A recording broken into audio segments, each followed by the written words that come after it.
Welcome back, Who-Dats, to the best Saints podcast in the land. It's Pro Saints Talk.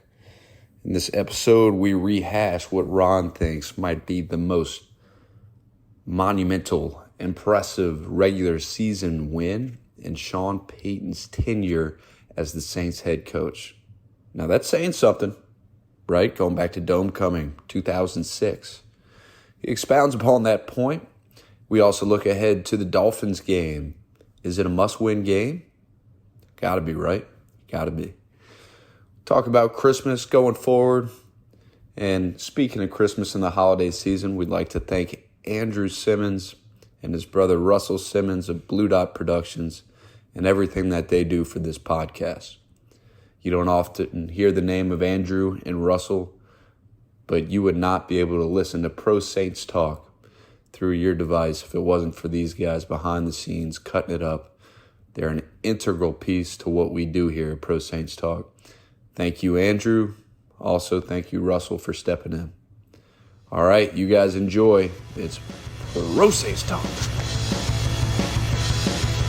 Look at uptown people like yeah. People up in Gretna like yeah. Mid-city folks like yeah.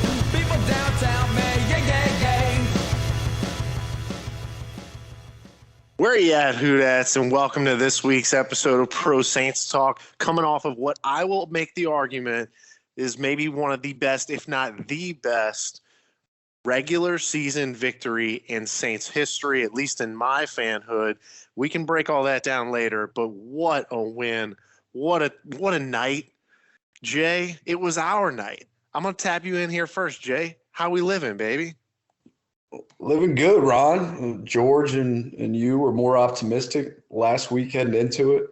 We asked George how many points the Saints would have to score in order to win, and the answer was 1 point. That's all the Who-Dats needed. And, Ron, if you can remember in earlier podcasts, we talked about this defense and what they were capable of, and with the absence of Marcus Davenport, some other key guys on defense, they still played really good defense, but not what we thought they were capable of. In those first 5 games, I was talking about how it would be great to see this team really take to the next step, this defense take to the next step. And that's exactly what they did from the first snap. You remember Marshawn Lattimore had that interception that they ended up overturning, and they just didn't give him anything all night. They were playing extremely fast, aggressive, physical. It was fun to watch. A thing of beauty, Ron.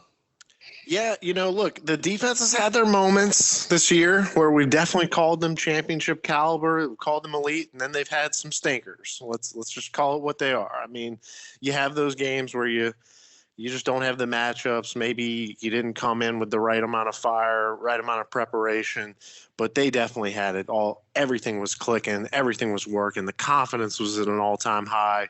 So, George, given all that, I mean, what were the emotions like Sunday night, Monday morning? Sky high, Ron. 72 hours after the fact, adrenaline has died off a little bit, but it's still one of those wins that you just float for 24, 48 hours, just consuming any tidbit of information coming out there. Ron, in my lifetime, I don't think I've ever seen the Saints just tackle and play with so much hatred and viciousness towards an opponent. And that comes back through the fourth quarter of the Halloween game. Remember the Halloween game when the quarter ended? Normally you go to your own sideline, and instead the Buccaneers crossed through the Saints to go across to the new side of the field and started chirping. And then Mike Evans started yelling at Demario Davis, and they go back and forth. And that's when the whole quote from Demario Davis, "I don't like bullies. I don't like people trying to bully my teammates. That gets me riled up." And then that fourth quarter, the Saints just played violent, causing turnovers. P.J. Williams sealed the deal. Fantastic win. Well, that viciousness, that hatred, that just ugly emotions carried over into the game on Sunday night. And every tackle, every play, every hit was just raw And you look at the first play on defense of the game. So Lattimore, you think, has the interception. Go watch that highlight again. So after that play, after he thinks he intercepts it, Chauncey Gardner-Johnson pushed 3 Buccaneers in just this kind of like excitement of like just so happy to be back on the field and just wanted to hit everybody. And it was just a fun Dome Patrol-like game to watch where we just wanted to beat them up, and I loved it. And I know I'm going on a little rant here, but hats off. You have to start this off giving kudos to Dennis Allen as our head coach for the evening. Did an A++ job. I have so much faith in him now. It's sad to think that now, okay, the whole world saw that performance. So did we just lose him to the Jaguars? Did we just lose him to one of these teams that needs a coach? It's kind of laughable that Dan Campbell got a head coaching job before Dennis Allen, but here we are. But so much to cover in this one game. Technically, he didn't, right? Dennis Allen already had his shot, and he flopped out in Oakland. So, I mean, yeah, George, all great points. Like, Dennis Allen, he's part of the reason why I say what I say about this possibly being the best win in franchise history in the regular season. Look, I know there was Dome coming. Heck, I mean, you could throw in a game from this year. Week 1 Green Bay certainly felt like what a win. But this one just had all the on-the-field factors. Like you said, Dennis Allen, the head coach, Sean Payton's back home on a couch watching it on his TV. I mean, to me, I don't know. I don't think he was radioed in or anything like that. He told Dennis Allen, hey, you coach it the way you're going to coach it. Don't think about what would I do. So, yeah, I think that was just such a huge storyline. Talked about it. The first matchup of the year with Tampa, I said, hey, man, this team – I think they've kind of surpassed the Falcons right now in terms of the biggest rivalry in the division, just because I think competitiveness has contributed to that. Tom Brady has contributed to that. You're going up against the number 1 offense in the league, defending champs in their house. We got freaking Taysom Hill. We got no Mike Thomas. You got Kamara just coming back. Cam Jordan just coming back. I mean, depleted offensive line, all these factors, right? Taysom's throwing with 4.5 fingers, all these factors working again. And you come out with a performance like that, just absolutely inspired. And George, I think that was so much of it was Dennis Allen being the head coach and the defensive coordinator. He definitely called on that defense. Jay, I think it was like one of those win one for the Gipper speeches if I've ever seen one. I mean, you just can't imagine what the locker room speech was like before they go out. And it's like, yeah, guys, this is all on the defense tonight. We're stopping Brady. We're going to win it for Peyton. It was incredible. It was just absolutely incredible. It was a combination of that, Ron. I think a combination of the Saints' hatred for the Buccaneers and how they run their mouths. Obviously, this defense in particular seemed to be the kryptonite for Tom Brady, at least in his Bucs career. But it was contributions from everybody. I mean, everybody on that defense played exceptional. Chauncey Gardner-Johnson, in my opinion, had the best game of his career. Another mid-round draft pick that's going to earn big money if he continues to play the way that he's been playing. On the particular play where he got hurt, Ron, there's the receiver that's blocking him. He sheds that block, runs through that guy, and then knocks the ball carrier back, hurts his neck, comes back in.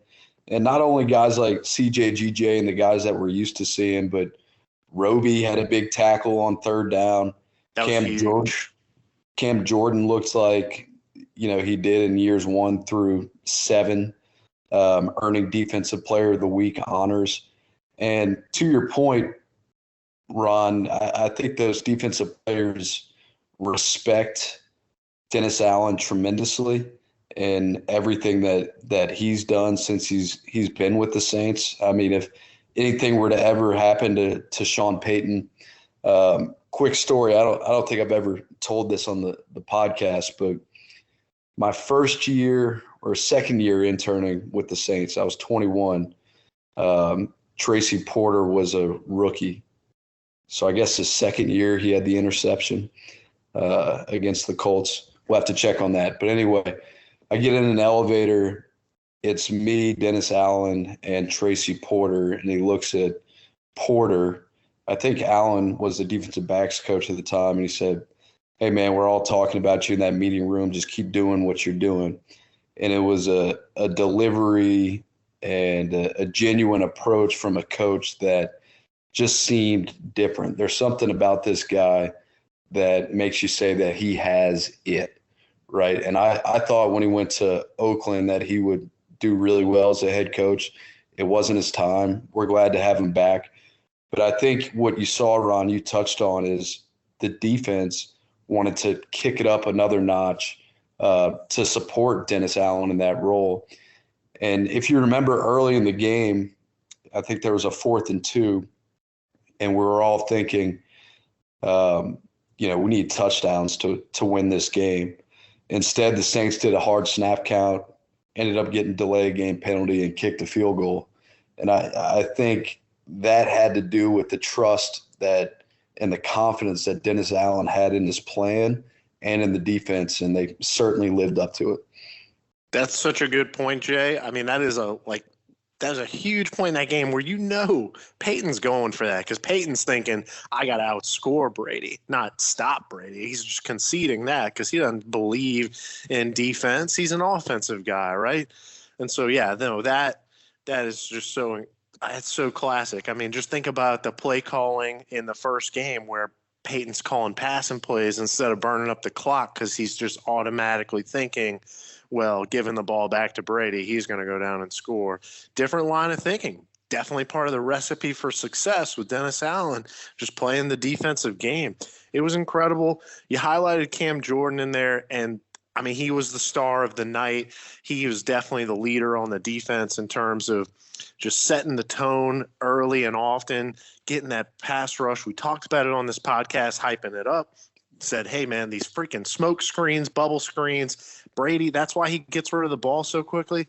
I loved the defense. We were playing that tight man coverage, taking away those quick passes and giving the D-line time to get to Brady and affect those throws. It was all night. It was relentless. It was incredible. But Cam Jordan, let's highlight the man. So, I mean, in one, play, he gets 99.5. Then later on in the game, he gets over the century mark. He even toots his own horn in the post-game interview saying, yeah, just me and Ricky Jackson in a Saints uniform that have hit triple digits. So, George, where does he stand for you in terms of all-time Saints? I think it's just a milestone where you got to sit back and say, where is he? And is he in the Ring of Honor one day? Certainly in the Saints Ring of Honor. I'd say he's probably the third best Saints D end of our lifetime behind Willie Whitehead and – What? No, I'm just kidding. Ron, 100 sacks is a phenomenal achievement. If you look at the guys who've gotten 100 sacks, not all of them are Hall of Famers on the NFL level. Probably 125 gets you into the Hall of Fame. But, Ron, the best part about him is his consistency. The first time he's missed a game is when he's asymptomatic with COVID, takes a week off, and then comes back better than ever. Maybe Marcus Davenport had the right approach all the time to take a bunch of time off to come back stronger. That's a joke, Cam. Don't take any hints from that. But, Ron, the guy I think you really need to tip your hat to, too, of course, is Davenport. But David Onyemata. So the first 6 games of the year, Cam Jordan looked like Glenn Foster. I shouldn't say that because he just passed away. He looked very average. Better than average. He just wasn't getting the sacks. Right. But then David Onyemata comes in, and then since then, and especially on Sunday, both those guys propel each other to get the best out of one another so they don't just all double or triple team Cam Jordan and or Davenport because of the play Onyemata had.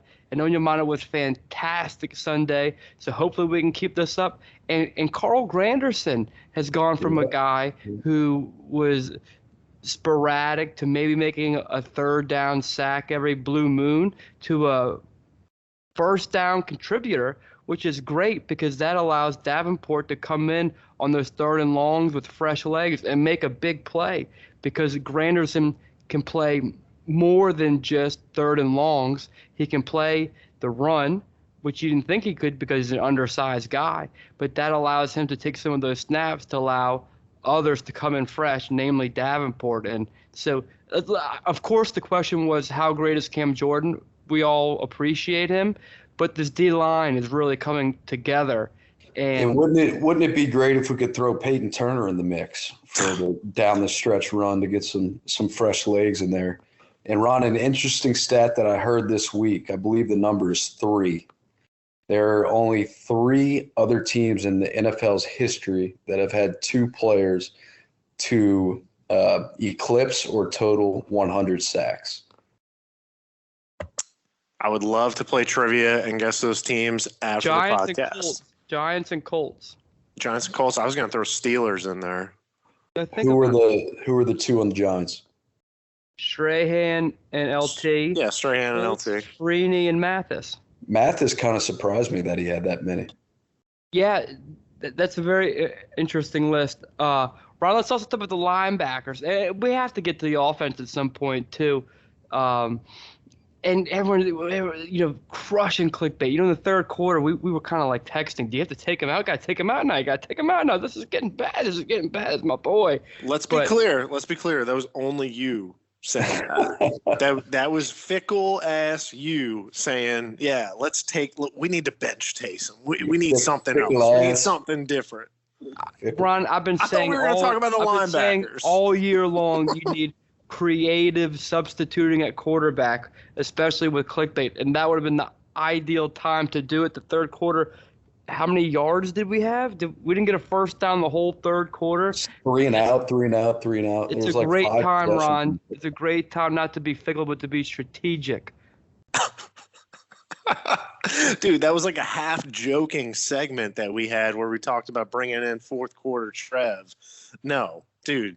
Look, you stick with Taysom. He was giving you enough. It was the play calling, in my opinion, that just wasn't giving you everything that you needed. And look, that was part of it. You had Carmichael calling the plays this time instead of just kind of being that behind the scenes, maybe. Yeah, definitely fizzled out in the third. Yeah, I think hey, Peyton normally comes out with those first 15 coming out of half scripted. I don't know if we still had that or not in place. You just don't know. Like, was the play calling affecting Carmichael's ability to maybe do those between possession tweaks that he normally sits down with Breeze and works through? I don't know.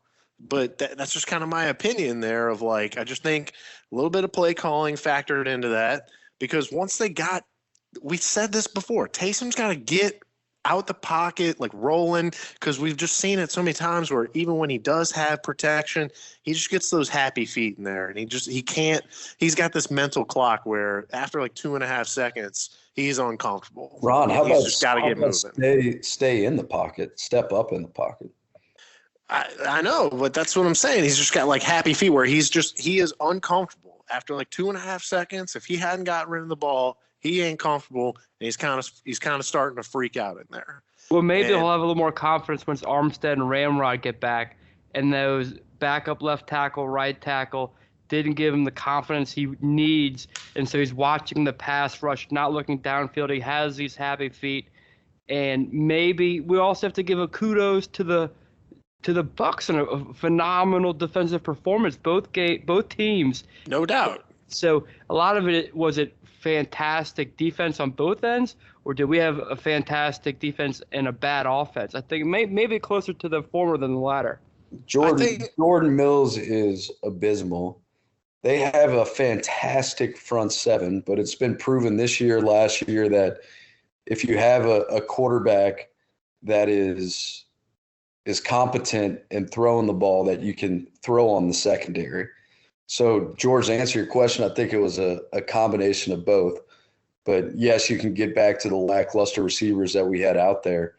But I think if you evaluate Taysom in a vacuum, the things that we've said, like just basic pocket presence, accuracy, potential or ability to go through progressions, I think he lends himself better to be a backup quarterback in the slash role, while I've said it last week. You can't put Trevor Siemian back in there. At least Taysom gives you some more options, right? If nothing's there, he can run with the ball. I think it was definitely good defense by the Bucs. I said this in the middle of the game. They didn't really give him running lanes. I thought that their pass rush was very disciplined, maintaining their lanes, and he had protection. So I don't think that criticism on Mills is all valid. I mean, did he have a ram check, just lockdown game? Absolutely not. Nobody did. But I thought for the most part, I mean, Taysom was only sacked twice. On a lot of plays, he did have time. He did have protection. So I just thought they were very disciplined, so they didn't give him any wide open running lanes to step up into. And if he was going to run, he was going to have to get outside and outrun those linebackers, which, is pretty obvious. Everyone saw the speed there that, they collapsed on him pretty quick. So I don't know. I just think the criticism, it still goes back to we couldn't establish any kind of running game. And that you knew that going in. I mean, the Bucs, they got such a stout defense. So, yeah, that was going to make it challenging already, is you're going to be playing third and longs all game long. And, yeah, that's why we're 3 of 16 on third down. But, George, Marquez Callaway making the plays when we need him. Mr. Clutch with the first 100-yard game of the season. We're in freaking week 15. Dude, I mean, it's just laughable. It's laughable at this point. But, yeah, I mean, so that is part of it, right? I mean, we talk about it all the time. Guys not getting open, guys not getting the separation. So, to me, I just think you factor it all in, and it was a gritty win. It was probably the way it was going to shape up regardless. This offense just doesn't have enough to create and generate points. Even with Kamara against that defense, I mean, for the most part, shut down. And, George, you even called it, was there a Kamara injury at some point in the game? Because his usage, he vanished for multiple possessions, right? That's 9 questions in one from Callaway all the way to the transition to Kamara. So I'm hot on this game, dude. This was our Super Bowl. We are the Super Bowl's coming, Ron. We are an offensive juggernaut. Shout out to Carmichael for running up the score in the second half needlessly. The usage of Kamara mid-game I thought was very interesting.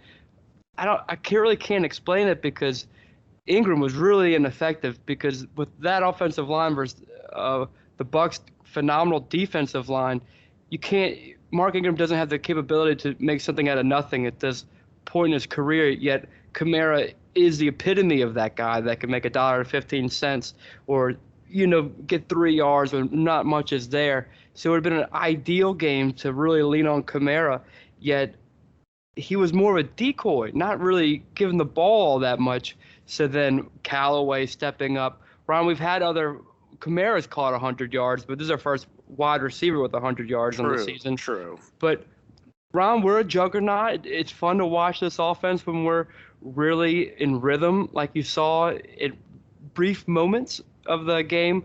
Of course, now I'm just being sarcastic, Ron's. But, the Dolphins, they have a good defense too, phenomenal cornerbacks against our UDFA wide receivers. So hopefully, even though there's another tough challenge, if you get Ramrod and Armstead back and get Kamara in a better rhythm, maybe you're going to see a little bit more comfort at a clickbait, and then from there actually score more than 15, 16 points. Yeah, George, to your point, I mean, how you get Ramczyk and Ramrod back, Ramrod and Armstead back, and this offense just has not been in a rhythm. In order to make a playoff run and to make any impact in the playoffs, make people feel you're going to have to figure out a way to score 24 points.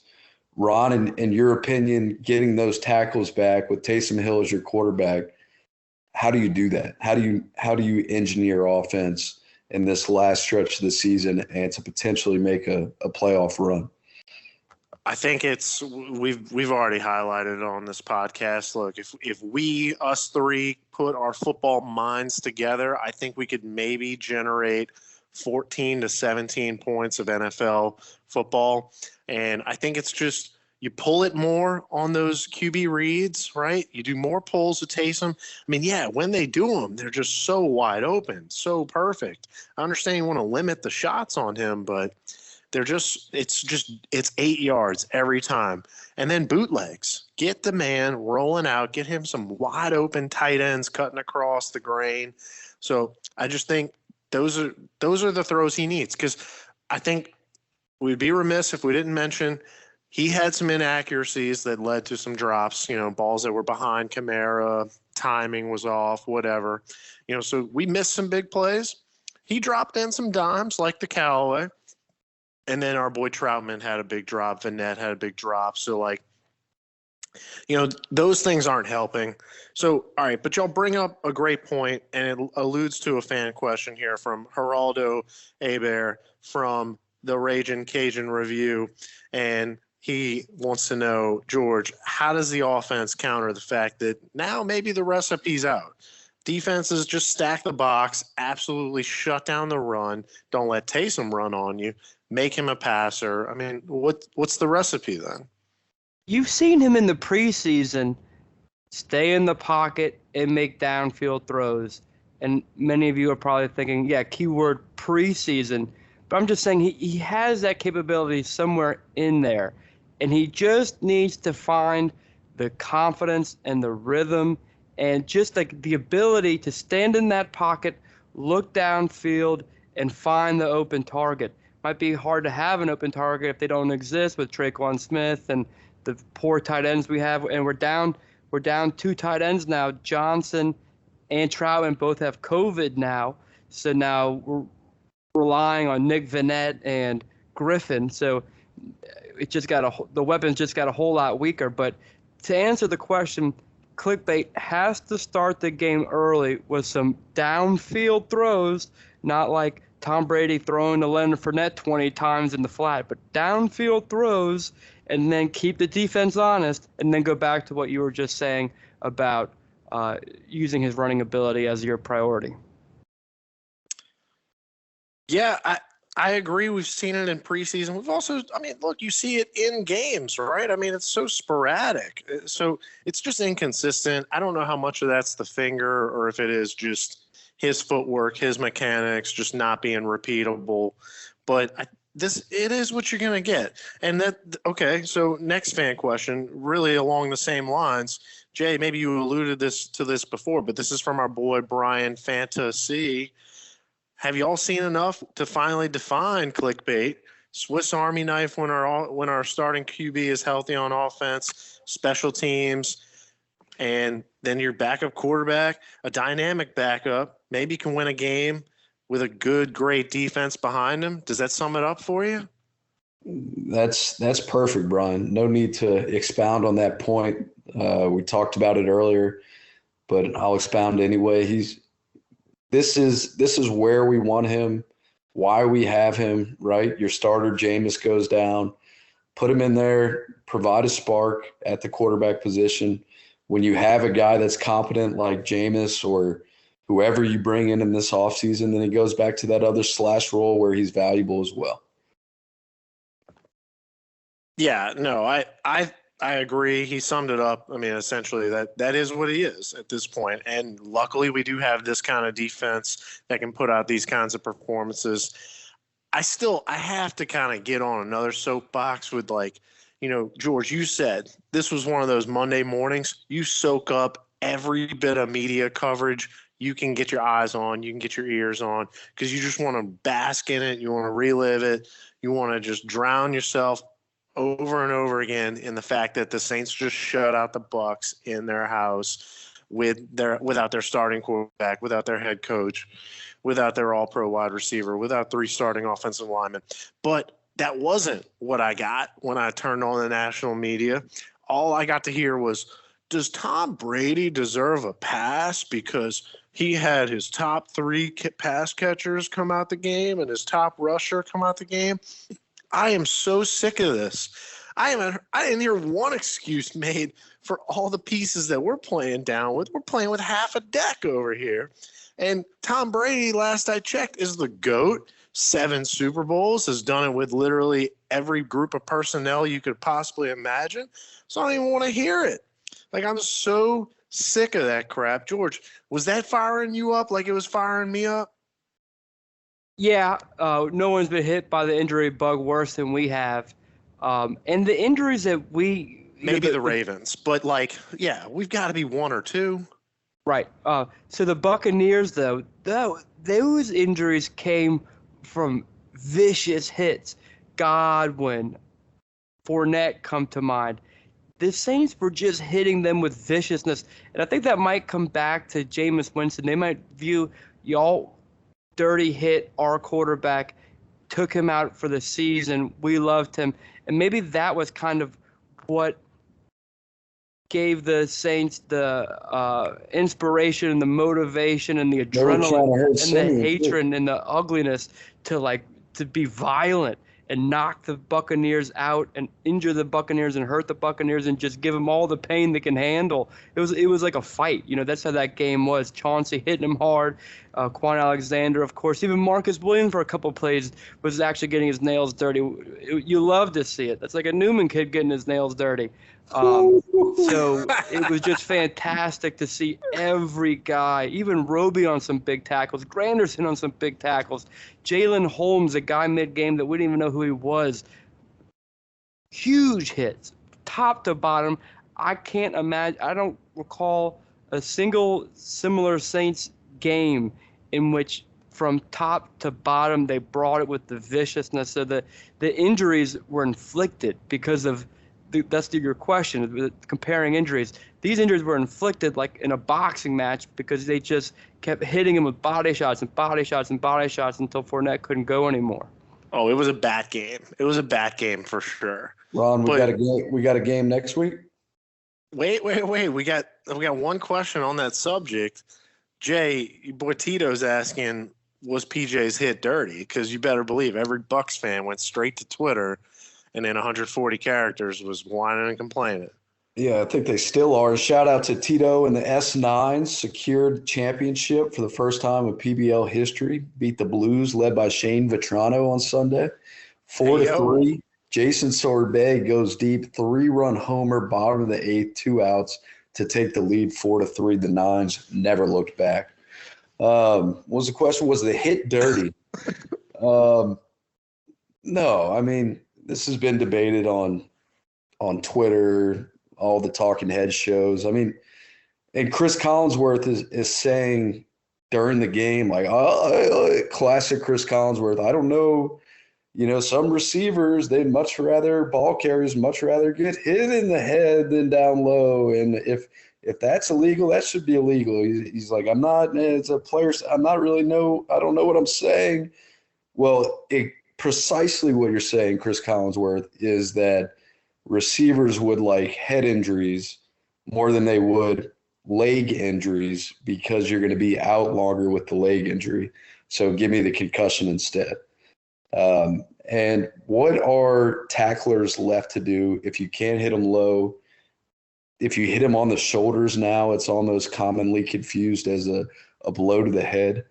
This was one of the most physical, vicious, ferocious defensive performances that I've seen in modern day football. You just don't see the collisions that you used to with the NFL's rightful emphasis on head injuries, concussions, with the rules changing to protect the offense so much. So what is PJ Williams left to do? Like, hit him in the waist? He made a hard physical tackle, and unfortunately that is a ripple effect of these rule changes, and those are the things that we're going to have to live with. But That's right. I don't believe that PJ Williams had any intention of tearing Chris Godwin's ACL. He was making a hell of a play to get a guy down that has plenty of yards after the catch this year and did what he needed to do.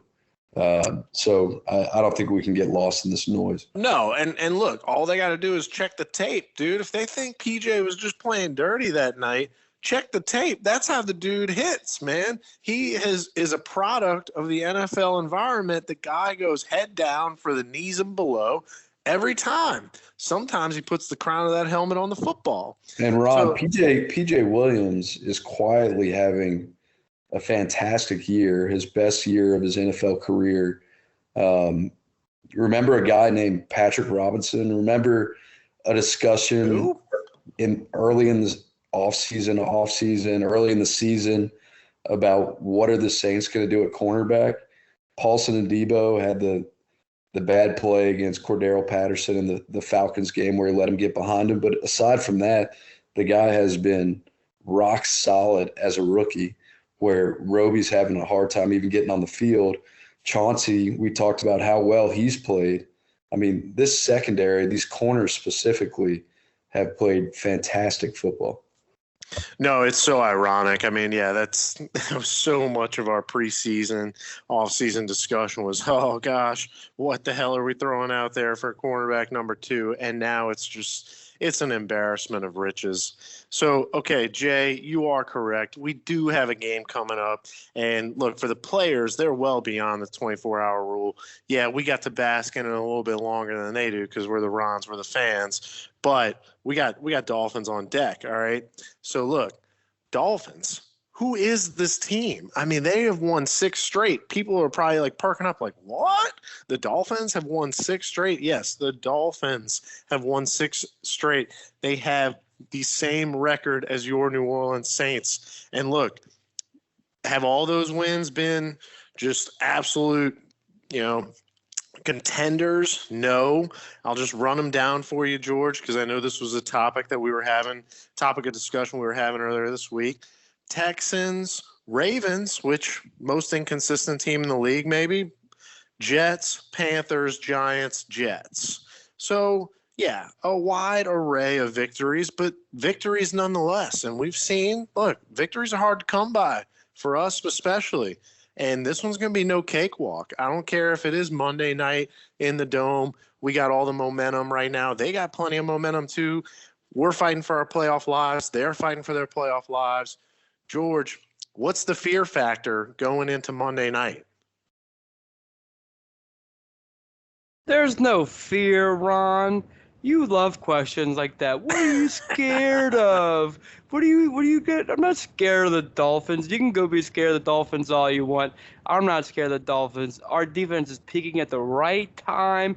This is a kind of a game that I think it looks better than it actually is, because if you beat them, you just stopped the Dolphins' 6-game winning streak. All you can really say about the Dolphins is they actually took care of the Giants instead of us, where we gave that game away. That Giants loss, now that we're toe-to-toe in the NFC playoffs with the Vikings and Eagles, that Giants loss hurts so bad now when you go revisit it. You can't cry over spilled milk. I get George, that. Wait, dude, I really didn't want to make that a topic of discussion until it was a valid topic of discussion. But yeah, that's a serious thing. The Giants and the Falcons, those 2 games, we need to not rue those games. Like, we're going to win out and things are going to take care of themselves. So go on. So the Dolphins, they do have an interesting offense because they have so many weapons. Great tight end. He's fun to watch, Mike Gesicki. But this was a team that I thought at the trade deadline we could maybe make a move with, because look at these receivers. They have Devontae Parker, Jalen Waddle, Will Fuller, Albert Wilson, Preston Williams, who like 3 years ago was coming on strong, Isaiah Ford, Matt Hollins, that guy that actually did well for the Eagles last year. They had so many wide receiver weapons that, with Tua, you're only completing, 24 passes a game. You don't need all those weapons. So that was definitely a team that we could have pulled the trigger on and got them on their weapons. But no, to the original question, are you scared of the Dolphins? No, they have a good D line, but our offensive line is shoring up as we speak. We can get another one and continue on to the promised land. Okay, yeah, but we have to win. I hate to say it. It's another must win because we got no help around the league this past Sunday, Monday, and even Tuesday. We got no help. You got the freaking Eagles winning. You got the Vikings winning. You got the Niners winning. So, yeah, we sniffed that 7th playoff spot for just a hot minute. and then we already slipped back out And of it. But Ron, I feel like the Saints actually have buzz in the air again. I think early on with Jameis, the town was buzzing for Saints, and there was electricity. And then when Jameis went out, obviously kind of deflated it, and a lot of people jumped off the bandwagon. And Ron, remember last week, 2 weeks ago, we invited everyone to come back on. Y'all giving up too soon. You're giving up too soon. Here we are. Everyone's hopping back on. And now there's buzz in the air for the Saints again, and this could really light that fire. I feel that, Georgie. oh, you want to talk about lighting fires? I think we should just kick it now to the UTO hype segment with DJ Doug. I need it right now after that, George. Let's send it over to DJ Doug.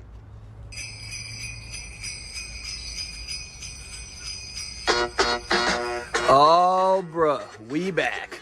Christ our Savior may have been born on Christmas, but the Saints' legend and Savior Ian Book was born Monday night.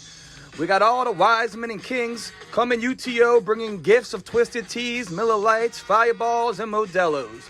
Don't look for that star shining in the east. Look for the overpass, and you will find us underneath. Once we make that journey and we get in that dome, I'm expecting it to be loud. All the rhymes are going to be back in the book. I'm thinking maybe 129.6, 129.7 on the noise meter. See y'all out there. Woo, if you're not supercharged after that Monday night in the Dome, UTO, we are back. I can't wait. Riding a heater now, 2-game win streak. So, yeah, no, it's going to be electric, George. You're going to have to rely upon that home crowd. I don't know what to make of this team. Tua, up, down, all around, in his career. You highlighted the weapons. Run game, I can tell you from my fantasy team, doesn't really scare me too much. Yeah, they ran the ball last week, but it was the Jets. We ran the ball on the Jets. Everybody runs the ball on the Jets. They're the 32nd ranked defense. So I just think you can make this team very one-dimensional. The Saints defense loves stop the run and do that. Our secondary, I'll put them up against anybody. I know you just highlighted all those weapons that they got, but I'd put them up against anybody. So I just – not a lot of threats from me. Coaching-wise, we're getting Sean Payton back. We're going to do the Sean Payton. Ron, I really like Danny Flores, though. Yeah, you and everybody seems to just have these like, oh, yeah, no, love Flores. And then start of this year, everybody jumped off that bandwagon. Now they're on this win streak. Yeah, everybody's back on the bandwagon now because they're on this heater. They're making a little run. Jay, what do you like about him? I like his disposition. I like what he's done there the last 2 years. He doesn't have a lot of recognizable names on that defense yet. They're a top 5 defense. That's what he does. I think he takes naturally as he is. I think he's got a little bit of Belichick type personality in him. I think he demands a lot of his team. Tua, it's been well documented, Ron. He hasn't been up, down, up, down. He's been down, down, to down, down, to down, down, up, down, to down, to down, down, up, up. Like a lot more downs than ups. And they're at 7-7 without consistent quarterback play, with a really good defense. Saints are 7-7, kind of the same situation, right?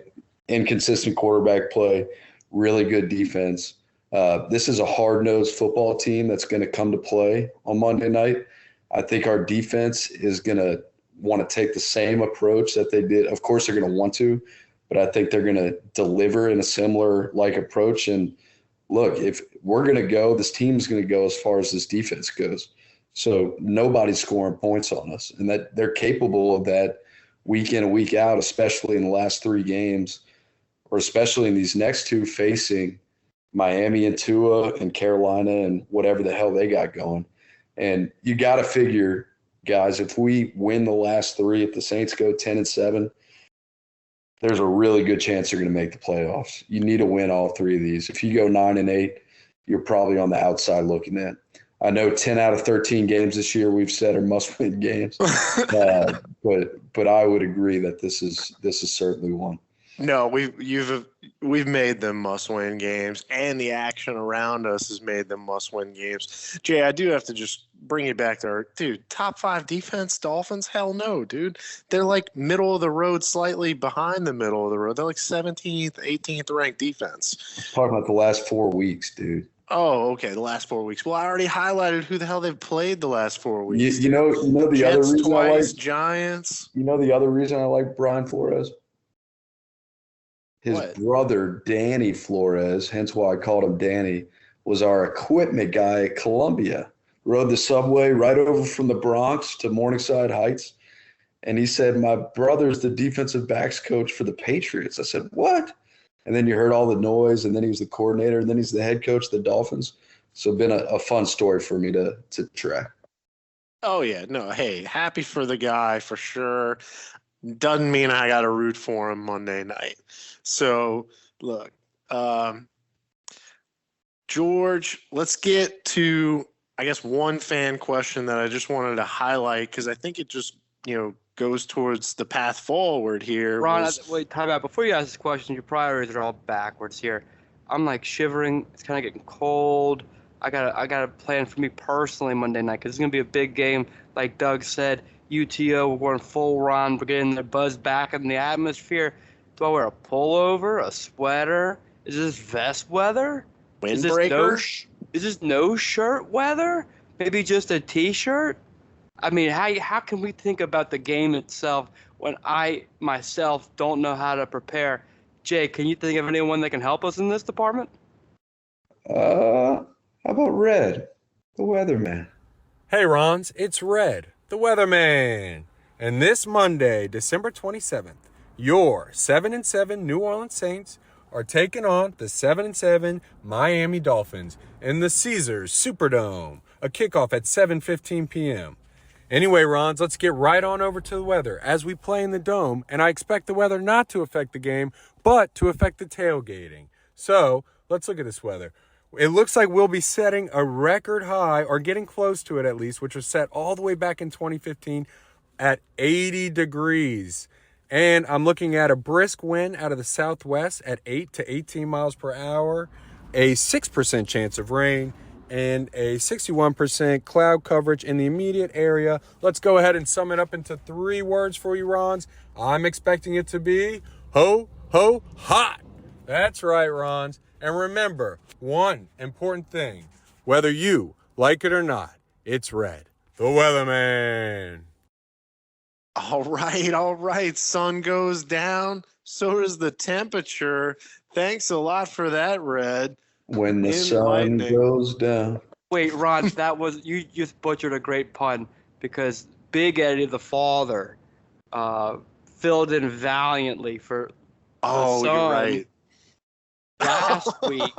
So I thought you were making a great sun pun there, but you went right under it. You're better than me. You're better than me. No, that is worth a major shout out to Big Eddie making a big contribution last week. Oh, that was I missed that one, George. My bad, dude. All right, so wait, we got a fan question on the IG.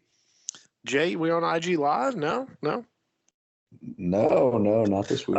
Drew's got the fan question here, and was it just because we've got the Bucs number, or did we make that big of an improvement this past week? And George, I really just wanted to highlight that, like going forward into this last little stretch. Is this team shifting into gear, or was that just the matchup of the Bucs that we got their number? Shifting into gear. It's not like a little pop in the sky. That wasn't a one-time shilling. Have faith, Drew. Have faith. We're putting it together. We're like the Patriots. The later the season, the better we get. We have to not have – we can't think, okay, we're hot right now, though, and start smelling our own farts and think the Dome's going to be riled up Monday night.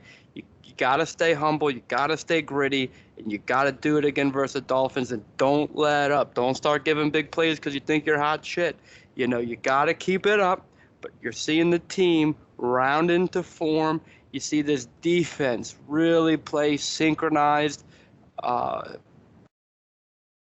What's the good word for that? Where they're all in the same flow. They're all Synergy. There's just such great synergy on this defense. And Jay highlighted how great PJ Williams is playing. Up and down this whole lineup, you can put guys like Werner in, and they're plug and play and playing great. PJ Williams, plug and play, playing great.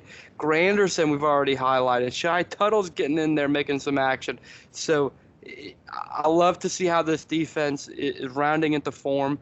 And now our offense needs to give you just a bit more to actually finish this season undefeated as we make it to the playoffs. But to answer your question, Drew, rounding into shape.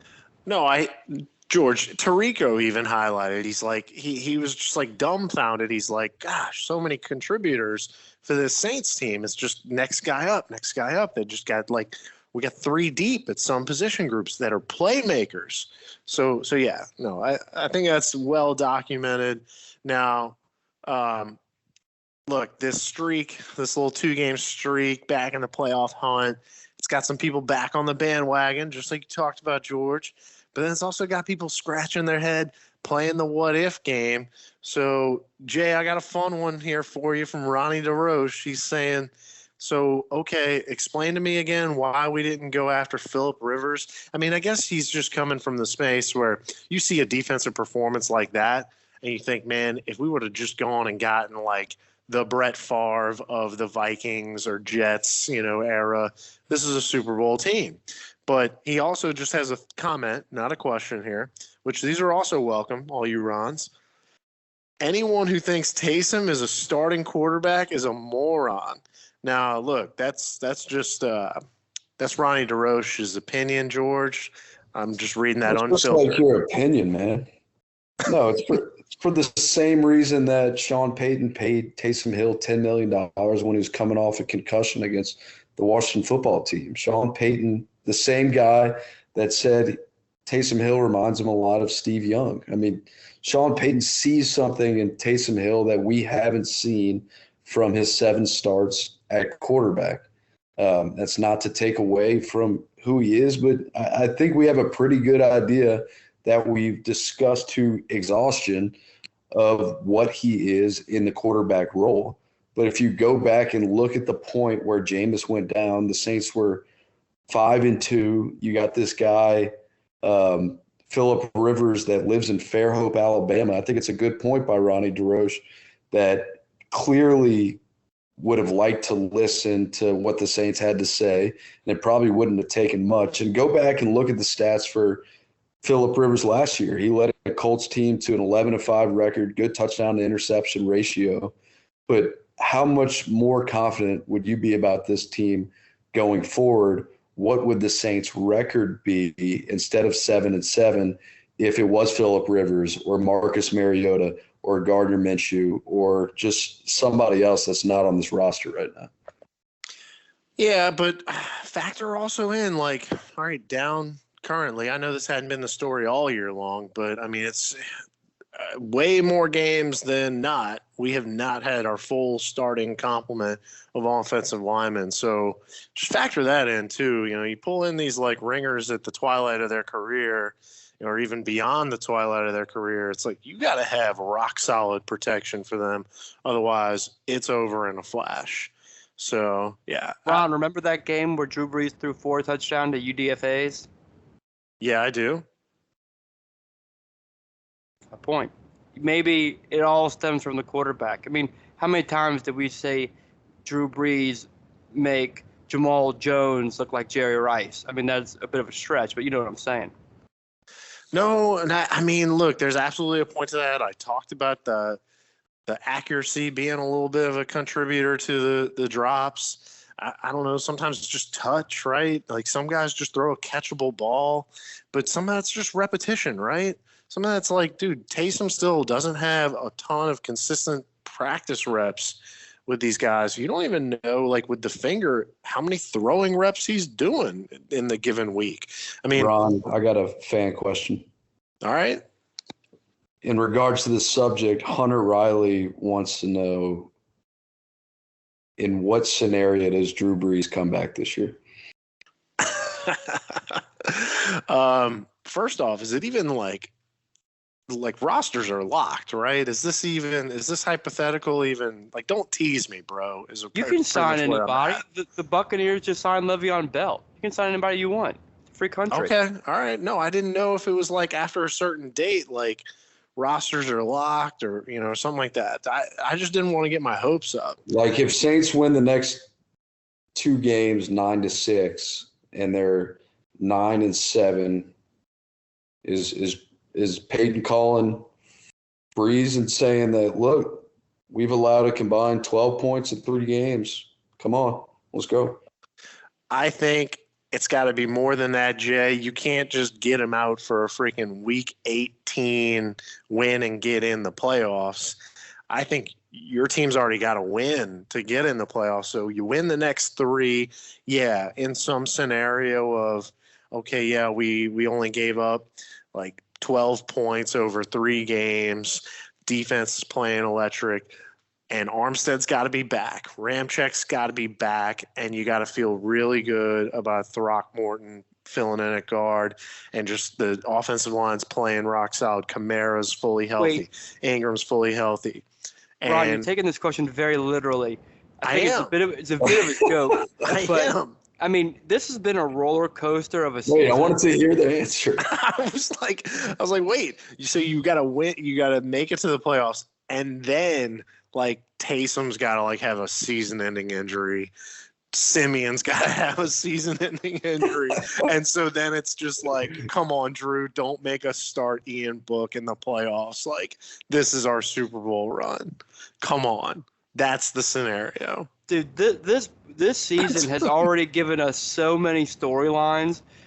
That would just be the crazy movie plot twist of all crazy movie plot twists that if you saw it in a movie, you'd say that's not even fathomable. That would never happen. If Breeze actually did come back. I mean, just think of how think of Ida and like how the season the team was playing or practicing in Texas all week. That just seems like ages ago. And that's all this season. And to end it potentially with a fairy tale Breeze return, I don't think it's going to happen. But that would just be so entertaining for a guy that's doing a weekly Saints podcast. We couldn't dream of better content than that. I tell you what, it'd make a better movie than freaking Home Team. Can't wait for that release, though. Can't wait. You know what looks worse than Home Team is that Kurt Warner movie. That acting. No, dude, no. I think the Kurt Warner movie is going to be good. Are you kidding me? Did you see the trailer for that? No, I hadn't seen the trailer. Wait, guys, can I just say one thing about Sir Barrios? Ron's father, a legend, watched every movie and loved every movie. He was a movie fanatic. Ron, how many times did he watch Polar Express? Kurt Warner movie is music to my ears because that was just like that. He liked it in every movie. No, okay, first off, yes, my dad was in like movie clubs. Like he would watch anything and everything, amassed quite a collection. But he still appreciated the greats, all right? He was a big Titanic fan, okay? But no. So look, I just think it's based on a hell of a story. And it's actually like trying to be truthful and not some Happy Madison, everybody throws up on each other movie. And so I just think that alone is going to make it a more entertaining, better like satisfaction in the theater film. I don't know. That's where I'm at. That actor looks like a freaking daytime CBS soap opera. I think he fits the bill perfectly. Because what the hell did Kurt Warner look like when he came into the NFL? He looked like whose dad just came from baseball practice to play quarterback. Let's get back on topic. Ron, speaking of movies, I saw Sing 2 today with my son and nieces. If you haven't seen it yet, no matter the age, no matter the background, go see Sing 2. Man, I was rocking out at Elmwood today. Great flick. Oh, dude, Sing 1's got like a 97% on Rotten Tomatoes. Yeah, it's great series there. Great flick. Pro movie. George, back on topic. What you want to do? Get back on topic. I think it's important for losers like Boogie that went winless in fantasy football this year to find out how they can be winners. All right. I think they want to know how they can be a winner. And I think there's one guy that can tell you how you can be a winner, and that's the Godfather. Ho, ho, ho. Merry Christmas, Ron Nation. Hopefully, all you degenerates out there have some money for your kids' presents. Let's go to Monday Night Football at the Dome. I don't know why, but I love the Saints this week. They're laying 3. This is the ultimate give the Ron Nation hope. We're going to the playoffs only to lose to, like, the Panthers or the Falcons to blow it. Defense clearly has gotten the message that we need them to step up and play lights out. Defense is healthy. I think you'll see a much improved performance from the offense this week with Peyton back on the sidelines in the Dome. They really didn't have too much trouble moving the ball against the Cowboys. They just, turned the ball over 4 times. Saints -3. Jacksonville, they're finally going to get that post-Urban Meyer bump, I think, with the way he got fired. When midnight, cloak and dagger shit. They're getting a half a point in the Meadowlands. Jets shouldn't be favored against anybody. We saw how bad that team was 2 weeks ago. I think Jacksonville finally gets their post-Urban Meyer win. Baltimore, Cincinnati. I think it's going to be the best game of the weekend. It's in Cincinnati. If you remember, the Bengals beat the brains in last time. I like over the total on that one. It's 45.5. I like over. Joe Burrow and the weapons are going to score all over that depleted secondary. But the Ravens have played some inspired football the last couple of weeks, and I don't think just because of the way they lost the last couple. John Harbaugh's probably up there with Peyton, right behind Belichick, is the best coaches in the game. Give me over 45.5.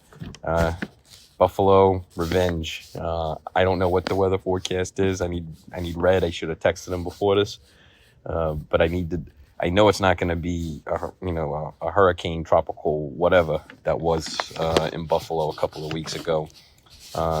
It's in New England. Buffalo's catching 2.5. Try to find a 3 if it's out there, but if not, I think Buffalo can win the game outright. Give me Buffalo plus 2.5 to get back, get that revenge. Finally, we got the Vikings. The Vikings are catching 3 points at home dog. I talk about frauds a lot. You know who's one of the bigger frauds in the game. We all hate him, Sean McVay. He's got the most punchable face in the NFL. The Rams, I'm not too, excited about the Rams. Here's the problem the Rams have against this Vikings team.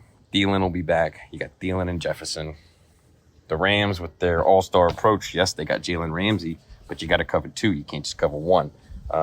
It's not prime time. Kirk the jerk. COVID Kirk. It's a noon game. It's at home. Vikings playing for the playoff lives. Love the Vikings plus 3 to win outright. All right, stocking stuffers. We got 2 NFL games. Santa's going to leave you 2 little stocking stuffers. We like the Browns plus 7.5 against Green Bay. That's just going to be a backdoor. Green Bay's going to be up all game. Jesus Christ, what the hell's going on over here? Green Bay's going to be up all game. Brown's going to sneak in a backdoor. And finally, my Christmas gift. We're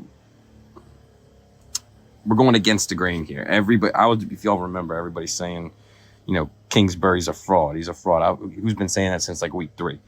But you know what? Kansas City shuffle time. Everybody's going left. We're going right. We're going to lay the one with the Cardinals at home. Colts are due for some regression back to the mean. They've been playing great football. We're going with Cliff. We're going to lay points with Cliff. I can't believe I just said that. -1. All right. Merry Christmas, Rons. Back to my people, the kings of the Ron Nation, George, Ron, and Jay. Guys, if you've been following The Godfather, you'd know you would have made money this year, taking his bet, and he's been on the heater the past 2 weeks. So all praise to the Godfather. We appreciate your contributions. We love you, Godfather. Another great entertaining segment there. Ron, one last thing from last week's game. Gronkowski looked like a corpse out there. I think we just got in his head, and that was one thing I wanted to highlight over the course of the episode. It never really gave us that opportunity. But if the stars align for us to play the Buccaneers in the playoffs, I would love that. But at this point in the season, I'll take any opponent, even though the Cowboys kicked our butt. That looks like the team that we could probably end up playing. And it's all lanyap, it's all gravy, it's all house money. I'll play against anybody happily, because just to get to the playoffs, just give us the chance, just get us to the dance floor. We can make a move. Speaking of dance floors, speaking of moves, Ron, tell the world where to be Monday night pregame. Oh, y'all, if y'all ain't at Poydras and Galvez pre-gaming with the best, that's right, with the best DJ Dog, boots on the ground, UTO correspondent sweaters, Godfather in the flesh. I mean, come on, what y'all doing? What y'all doing? I mean, UTO is going to be just in rare form, still coming off the Christmas buzz. I expect some people are going to be showing off maybe some Christmas toys that they got especially for UTO. So, yeah, I'm expecting quite the turnout. Santa hats are still welcome. Heck, it's only going to be the third day of Christmas. So, come on, y'all. Keep celebrating UTO Monday night. All right, game predictions. So, all right, we got the Dolphins. They're riding this heater. We're riding the heater. We're 7-7. They're 7-7. I haven't checked the spread on this one, George. You know it? 3.5 Who Dats. Oh, I got -3 Who Dats. So essentially they're calling this a toss-up, right? Don't they always say, like, 3 points at home? Like, so anyway, coin flip of a game. George, what you saying? We're going to score more points. The little Aesop Winston, my boy. Come on. Keep it up, man. I don't know if he's going to get a touchdown. I'm not going to go that bold. But keep it up, man. I like what you're doing out there. He's bringing that spark back to the return game, and it's appreciated and it's noted. I have a feeling we're going to go down early because we're going to be a bit too on a high horse from last week. So with that being said, we're going to go down early and then clickbait. You got haters, ugly villains like Ronnie DeRoche, who's trying to get under my skin because he beat me in pickleball today. He's trying to just be a villain. You know, we can't let that ruin our day or ruin our mindset. We have to keep having a bright and positive attitude. You have to believe in clickbait. He's our best option. He's going to get the job done, and he'll lead us to victory in a game that we come back, create some big turnovers, dome goes wild. We're going to call it 20-17. A lot of turnovers created by the Saints. We're going to rely on our new favorite kicker. You see, every kicker this year was number 6, and they all had really rough seasons. And then Sean Payton got superstitious, and we have to get away from that devilish number. Let's go to 19 for Brett Maherati, and he's going to 2 more for you. We're on our way. Saints 20, Dolphins 17. Maher. I like that optimism because, you know, some people can interpret that like Maher is going to miss an extra point. Not here, not now. George is telling you how it's going to go down. And I'll tell y'all, I think Jay and I called it. Maher was going to make his kicks this past week, called it in our game predictions. And hey, I never was in doubt. I don't know. I don't know about y'all, but I was like already picking up my phone to like comment on the field goal as the kicks were going up. Never had a doubt. Even on the one he hooked on in, George, God was on our side, baby. So I thought Maher's day was in June. What accent is that? Maher. Okay. Ron, thanks for asking. I'm going 31-0 Saints. Defense scores 3 touchdowns. Taysom in the offense score more points than they did last week in 10, 31-0. Wow, I don't really love the extremes you're going to. Like the last 7 weeks, you've been I'm doing something. So I don't really know what you're doing right now, and I don't like it. But we'll see. I'm optimistic. Controversial for Ron to ever go against Master J. Look at this. You make Master the same J is comment being every optimistic. podcast, but yet there's always times that I disagree with Jansen. 31-0. I'm not doing anything. All right. All right. So yeah, I think that Tua's going to give us a couple picks. I think the secondary is going to have a couple poses in the end zone. They're going to run down, get in front of the camera. By the way, we went this whole podcast without talking about the juice that CJ brought, the disrespect, not even disrespect, just no respect for Tom Brady. As soon as Lattimore scooped up that fumble, everyone else was running to go do the pose. Our boy Chauncey just walked heel to toe straight over. It was almost like that swagger walk that who's the UFC Conor McGregor kind of walk over to Brady, just cross the arms, get all in his face, give him that $1 million smile. Gosh, that we didn't highlight that enough. Having him back from injury, the swagger's back. They're going to get a couple picks, couple poses, and I just think the offense is probably not going to do that much more for you. I think they're going to do a little bit more than 9 points, but I'm going to call it 17-9 Hoodats. And Ron, what is the Saints record when number 92 is on the field? Oh, dude, I don't know it. Surprise me. 7-3. So to me, I think if he's not the most important player on the field for the defense, he's certainly 1 or 2. But what he's been giving you in terms of production and just another threat on the edge is critical to this team going forward. And he's so fun to watch now that he's playing up to the draft capital that we invested in him.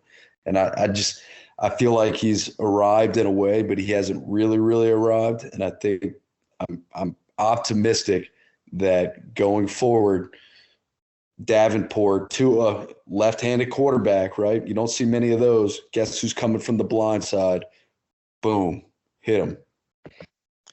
George, that's great that Jay's optimistic, but isn't there somebody else that maybe we didn't re-sign this past offseason that might be doing like leaps and bounds better? Who could that be?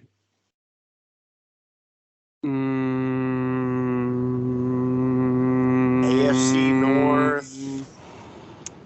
Joe Burrow. He's AFC like the Jared Cook, Joe Burrow, Von Bell from 2 years ago. Yeah, I don't know. Arms like a dinosaur. Yeah, it could be a guy that's he was criticized for having too short of arms, but now they're talking about him like he's the best free agent signing of the entire offseason. He is. He's on fire. We missed him. That's a woulda, coulda, shoulda of all offseason. We talk about getting out of cap Hades. That's your biggest. We shouldn't have let him go. We let the wrong guy go. Ron, it's very interesting. Over the course of an NFL game, they really like to highlight time of possession. And in the second half, it was really bad for the Saints. We just couldn't get very many first downs. I would love to see if Andrew has the ability to see time of possession in the 1 hour long conversation that we had today. How much of today's podcast was Ron? I would say 70% of this podcast was you speaking, and that's why you're getting the game ball today. Great performance because, we needed you to pick us up, and you did a great job out there today. That's not enough. We need 75-80. Yeah, we need 75-80, Ron. More of you, the better. We're your backup singers tonight. Yeah, well, George, anytime, that you come on and you say anytime that you want, that you want to come on and say, well, I'm just really tired, guys. I just don't know. Yeah, I'll pick it up. All right. So, next time, Great just job. bring that, Great just bring job. that same attitude. You always imitate me like I sound like fucking Eeyore. Sorry for cursing. Sorry for cursing. Trey he says Hendrickson's had a Hades sack instead in of 10 straight weeks. All right. Dude, It's like 23 of 25 games if you look at it that way. He's on Davenport, fire. dude, Davenport's good. Don't get me wrong, but Oh, it goes back to reliability. God damn. Yeah, and that's why it's hard to rank Davenport, because when he's out there, he's phenomenal, but then he'll be gone for a month or two. So that's why you really value what Cam Jordan's been able to do for a decade. And then DeMario Davis and Lattimore. Like, yeah, Davenport's great when he's out there, but he's like Finnan, and he just disappears. All right, now wait. One more comment on this one, George, and this will just get you a little nostalgia as Army scores a TD. Shout out, Jay. Jacoby Buchanan from Chaminade. When they were doing the little tandem where you had Davenport on the outside, Cam on the inside, it was giving me some nostalgia of like NASCAR package. The latter day Charles Grant when he used to slide inside, So I think that's got some wicked potential there, man. So, all right, look. Great episode. Broke it all down. Ron, one more question for you. Holler. I would love to know, what is Charles Grant doing right now? He got stabbed, but he's still alive, isn't he? Yeah. He's still alive. He's alive. Yeah. You don't see him. We heard about Glenn Foster's death. We definitely would have heard about Charles. No, Grant's. you don't see Grant at like alumni events. He got in trouble he beat up a kid at his high school. You ever saw that video? He got in some legal trouble. He beat the out of a high school kid in a pretty ugly video. Sheesh. Anyway, not exactly Walter Payton Man of the Year. So. And Jay, you never hear about Darren Sharper anymore. He never comes around. Yeah. What about Deshaun Watson? We didn't mention him in the quarterback potentials next year. Yeah. All right. Hey, George, final thoughts before we wrap it up? Hey, Merry Christmas, Rons. We love you. We love you. We love you. UTO. But, hey, Merry Christmas, guys. We appreciate it. Look, Brian C. made my month, made our year. When he came and said, I'll listen to every episode, he's regurgitating old jokes. I was like, man, that put is the wind behind our sails. So come, UTO, tell us some stories. You'll make fun of us. We'll make fun of you. We'll have a good time. Merry Christmas. Yeah, no, George, great point. This Christmas, give the gift of Pro Saints Talk to all your Saints fans that you know. Tell your mom, tell your dad, tell your brother, tell your sister, tell your cousin, tell your niece, nephew, tell everybody. Come on, this is where they need to be. And, that's the not so humble. Well, and Jay, I know it's your turn. I'm sorry. Covington Beer Garden, breaking ground. Give us till the summer runs. Come have your beer there. Covington Beer Garden at the trailhead. CBG. 14,000 square feet of fun. You're going to have a great time. Come see us this summer. Got to plug it. I'm all in on it. Got to plug it. George, Jacob, I'm calling. No, wait. Before we get to Jay, I'm calling first road game watch party. Official. All right, Jay. Final thoughts. Yeah, we don't give y'all too many windows into our personal lives, but what George just talked about for a fraction of what he talked about, Charles Grant, P.J. Williams, and Patrick Robinson, he's been very hard at work for several years, making this dream become a reality. So I know Ron, myself, his family, all his friends are very proud of him for this literal groundbreaking moment that took place this week. And he's on to something really big over there. Think chop yard, wrong iron, but even better in a wonderful location. The beer's going to be ice cold, plenty of camaraderie. Anything that George puts his hands on is going to be the best, the most fun, greatest place there is. So can't wait to see that all come to fruition for you, George. We know how hard you've worked on it. Wait, Jay, I was having audio difficulty the past 2 minutes. Could you just repeat all that again, please? Yeah, George, the last I'm just couple of kidding. years. I love you. Appreciate it. Yeah, but no, to piggyback what George said, Merry Christmas, guys. Special time of the year, whatever holiday that you're celebrating, make sure to get rest, Don't drink and drive, and enjoy the time with your loved ones. Amen, amen. Merry Christmas. Pro Saints Talk. We out here.